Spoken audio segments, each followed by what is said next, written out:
Hello and welcome to another edition of An English Guy Watching Wrestling. I'm the English Guy, I'm Nick. Thank you so much for clicking on another video, I really do appreciate it.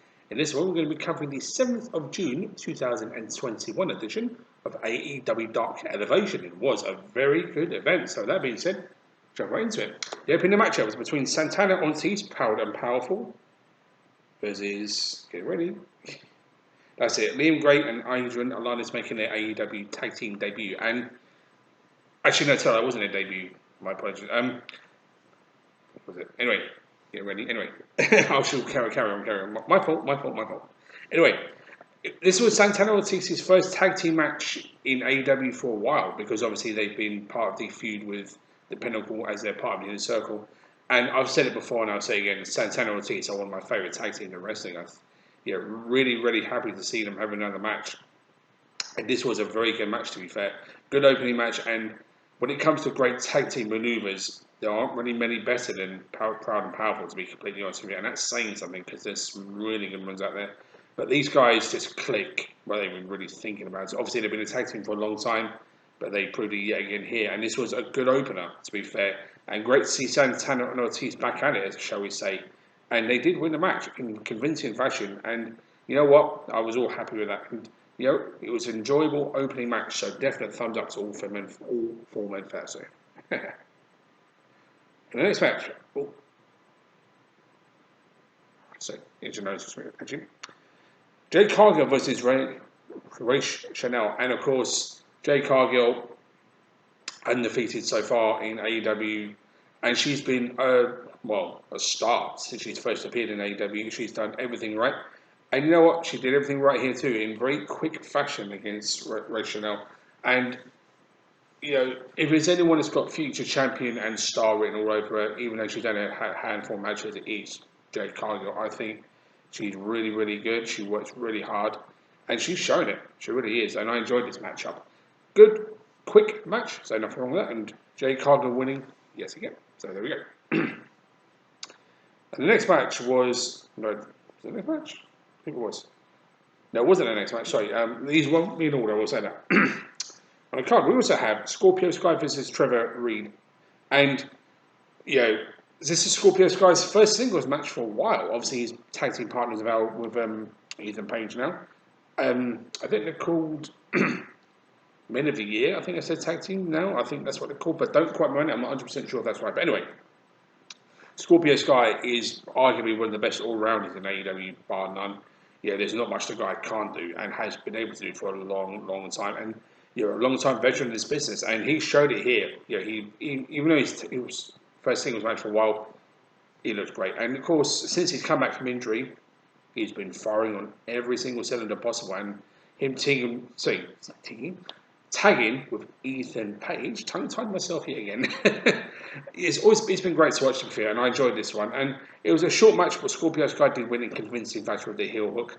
And it's good because nobody else in wrestling is using that move right in a minute, and I'm all for it. So definitely thumbs up for this match. So there we go. We also had Queen Anamanita versus Chris Statlander, and another one since returning from injury that has been great is Chris Statlander. No joke. And I think Chris, when she came back from injury, I said she hasn't missed a step. She really hasn't, and arguably, as I said it before, one of the strongest women in all of the AEW tag team, women's division. Aside from perhaps Nyla Rose, actually, I say Nyla Rose is perhaps the strongest, but Chris Statlander again won the match in very quick fashion. But as I said, she hasn't missed a step since returning from injury, and that's something you like to see because she has such potential to go a lot further. And her being aligned with the best friends just works.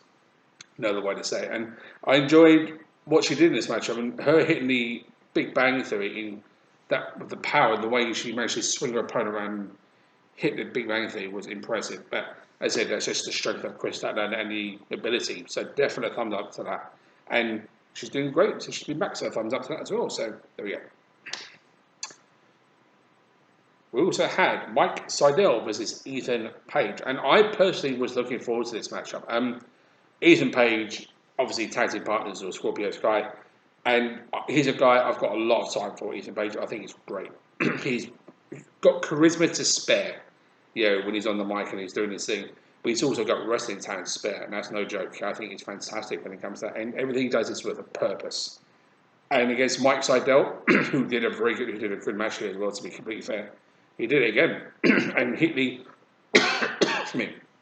my apologies, the ego's edge to win the match. But you know what? Mike Seidel had a very good showing here, and I think this was the right call for Ethan Page to win, because after his first loss as a tag team with Scorpio Sky against Darby Allin and Sting recently, it was the right call. But you know what? Mike Seidel put in a very good match here, but this was Ethan Page's night, and he's been so impressive since it comes to AEW. But then him tagging with Scorpio Sky's elevated that even more. I think there's a lot more to come from Ethan Page and Scorpio Sky, and I'm all for that, because I think these two have got potential to really be a great tag team, but they're also great singles wrestlers. And good to see them both getting a singles match, actually, after the tag team loss recently. But I'm all for the continuation of Ethan Page and Scorpio Sky, so thumbs up to both men in this matchup. It was entertaining stuff, so here you go. We had Brian Cage and Powerhouse Hobbs versus Trevor, Aeon, and Kendall Blake. And Team Taz, for the moment, looks like they're back on the same page after there's been a bit of dissension in the ranks in recent times, because they've had the kind of losing streaks. They've had times where they've lost. Obviously, Brian Cage lost against Hangman Page at the pay-per-view recently, which was a cracking match, to be fair. And one thing that made me laugh about this matchup is Powerhouse Hobbs just destroying his opponents with 9 body slams in a row. Didn't go for the number 10 because the crowd were there. Obviously, he's a heel, so he didn't do it. But I've never seen anybody do that at a match before, and I just felt so bad for the opponents in this matchup, because they proved the power was what it was all about. And there's no tag team in AEW that is more powerful than Hobbs and Cage together. And you know what? They showed it here, because both men displayed it. Brian Cage hit the drill claw for the win. But the 9 body slams in a row was chaos. No other way to say it. And not him not hitting the 10th was a great move. And basically, you talk about decimation of power and power decimating an opponent. That was it from Hobbs. So I really couldn't fault that. And something I've never seen before, like I said. So I really give thumbs up to both men. All 4 men in this matchup, but thumbs up especially to Hobbs for doing something I've never seen before. And you know what? Kind of not giving the fans the 10th one was the right thing to do, even though I'd kind of want to see it myself. So there we go. And also we had the Acclaim versus Alex Reynolds and Dark Order number 5. Again, the Dark Order chopping and changing their tag teams partners about. And the Acclaim, I've said it before, I love them. I really can't help it, but I also love the Dark Order. And this was honestly one of the matches of the night for me. I thought both tag teams played up to their strength and tried against their strength playing their strengths against each other very, very well. Of course, the Acclaim have the boombox. They have the ability to use the steel chain that hangs around Max Caster's neck.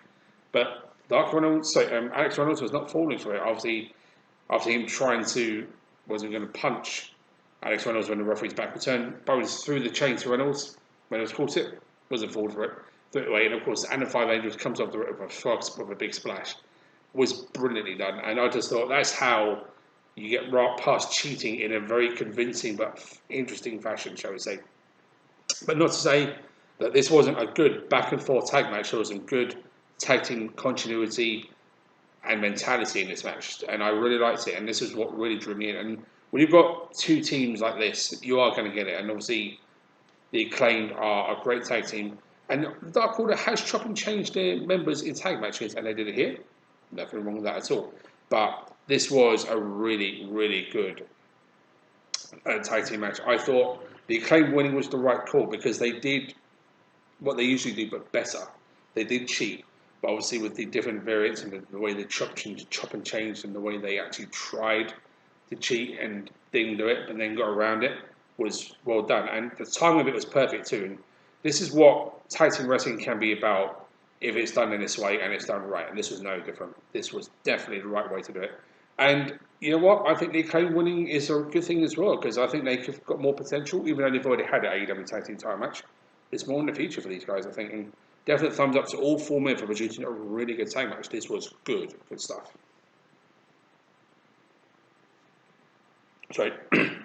Also in the match, we had another tag match. JD Drake and Ryan Nemeth versus the Varsity Blondes. And the Varsity Blondes, I think, are on their hottest streak so far in AEW. Even though they did lose against the AEW Tag Team Champions, the Young Bucks, recently on Dynamite, that's not to say they still haven't got the momentum behind them. And they've got the support.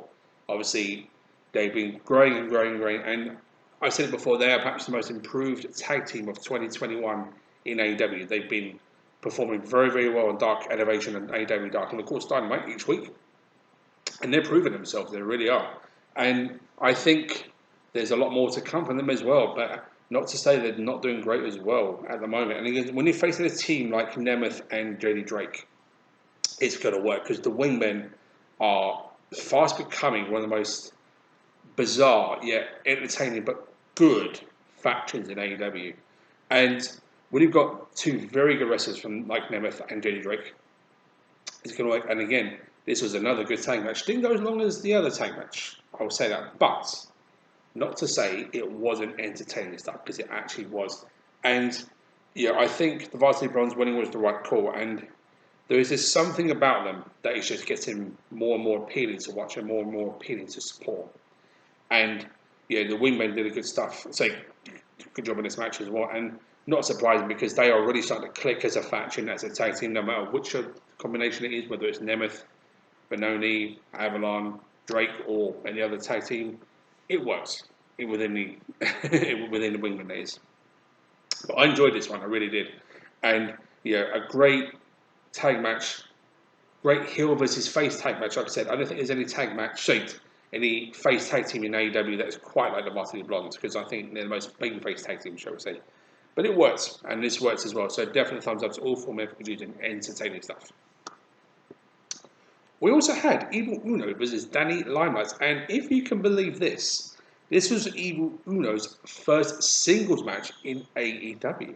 And I thought, no way. But having thought back to the history of AEW, it makes sense because obviously, I don't think I've ever seen a singles match perhaps anywhere. And I've known Evil Uno matches for a long time, to be fair. Actually, no, I have seen one, I think one singles match once a long time ago when he wrestled in Canada. But anyway, obviously, long-time tag team partner with Stu Grayson. But you know what? Evil Uno is one of the most underrated wrestlers, I think, in AEW. And against a very game Danny Limelight. I think Danny's such a good wrestler, such great potential, and he shows it every single week. But this was one of the matches of the night for me. I thought these two blended so well. Very different styles, because obviously Uno definitely has the experience of match, because he's been going for nearly 20 years, I think, right now. Against Danny, I think my sinuses, I was going to say I need to sneeze. Anyway, hopefully it'll pass. So, I apologise. I can't remember all the times for this to happen. Anyway, but no, this was actually quite a good back and forth matchup, and the kind of matchup that you wanted to see in terms of what these two are all about, in terms of their abilities, their different styles, because Evil Uno is more methodical and hard-hitting. Danny Limelight is more high impact, and also tremendous agility as well, that's for sure. But I thought this was a very good blend of measure styles, shall we say. But measure styles that worked very, very well. And I think this was a kind of example of what Evil Uno is about as a singles wrestler as well, because he's always been a tag team wrestler with Stu Grayson since being in AEW, and of course taken with other members of the Dark Order. But it's not to say he didn't show what he could do, because he did. This was a very good back and forth match, and I enjoyed it a great deal. And again, there's another singles match for a usual tag team wrestler, obviously Ethan Page and Scorpio Sky had singles matches earlier in the night. Uno had one here. Nothing wrong with that. So thumbs up to both men for producing a good match. And I believe that leads us just to the main event. This is a bit bizarre. Yes, it is. Main event was Hikaru Shida versus Diamante, and this was Hikaru Shida's first match since losing the AEW Women's title at Double or Nothing to Britt Baker. And this was legitimately my match of the night, and this was a great main event. Hikaru Shida sporting in a new look and been a bit more aggressive, shall we say. And Diamante is definitely no stranger to being a hard-hitting female wrestler, but that's what made this match click superbly. The high impact between both women showed in spades. And it's the kind of matchup you want to see And it's a little bit different from the women's division, which has been on fire in 2021. This was another example to show what that's all about. And it really elevated, no pun intended, what the women's division can do differently, but as a main event. It was the right call for the main event because of what these two women did was worth watching. The hard-hitting, back and forth match was what this was. And great wrestling as well from both women. And of course, both women now, by veterans by this point, know what they're doing. And this is not the first time they've met each other in AEW, but two different women wrestlers from what they were before.